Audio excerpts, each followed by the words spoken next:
السلام علیکم، میں محمد علی خان اپنے یوٹیوب چینل سوشل سگنل کے ساتھ آپ کی خدمت میں حاضر ہوں۔ آج ہم بات کریں گے خواتین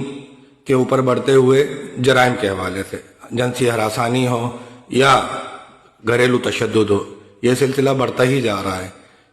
کہیں نہ کہیں روزانہ ایک خبر ملتی ہے، کسی کی بہن بیٹی تشدد سے متاثر ہوئی ہے، زخمی ہوئی ہے، ہلاک ہوئی ہے۔ گھریلو سطح پر بھی معاملات ہوتے ہیں، اور اب تو یہ کیفیت بڑھ کر سڑکوں پر آ چکی ہے، گلیوں میں آ چکی ہے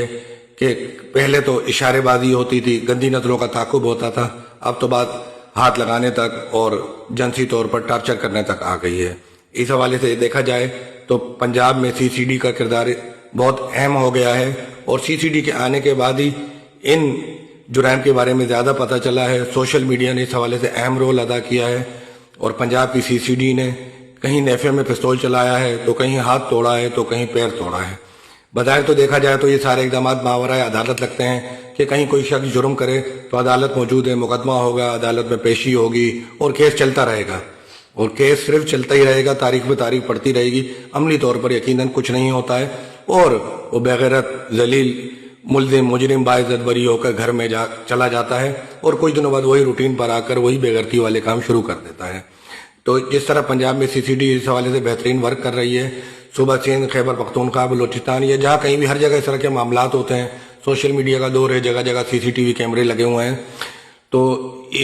ان ذلیل لوگوں کو، گھٹیا لوگوں کو شناخت کر کے اسی طرح کا سلوک کرنے کی ضرورت ہے، کیونکہ عدالتوں میں کیس چلا جائے، تھانوں میں چلا جائے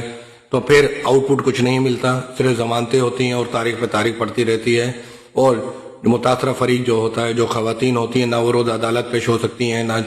تھانوں میں جا سکتی ہیں، اور وہ اس تکلیف کو لے کے ساری عمر چلتی رہتی ہیں اور نفسیاتی مریض بن جاتی ہیں۔ تو اس حوالے سے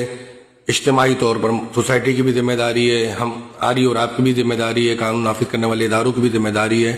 کہ بہترین لائے عمل بنائیں، اسٹیک ہولڈر کو آن بورڈ لیں، اور سب سے اہم چیز گھر میں جو لوگ تربیت کرتے ہیں، جس طرح بیٹیوں کی تربیت کی جاتی ہے اور کہا جاتا ہے کہ انہوں نے جا کے گھر بسانا ہے، تو خدا کا واسطہ اپنے بیٹوں کی بھی تربیت کریں، اور انہوں نے بتائیں کہ انہوں نے بھی کسی کو بسانا ہے، اور معاشرے میں جس طرح آپ کی اپنی بہن بیٹی کی عزت ہے، دوسرے کی بھی بہن بیٹی کی عزت ہے۔ جب تک گھر سے تربیت نہیں ملے گی، معاشرہ بہتر نہیں ہو سکتا۔ گفتگو کا سلسلہ جاری رہے گا، ملیں گے آئندہ کسی نئے ٹاپک میں نئی بات کے ساتھ۔ جب تک کے لیے دیجیے مجھے اجازت، اللہ حافظ۔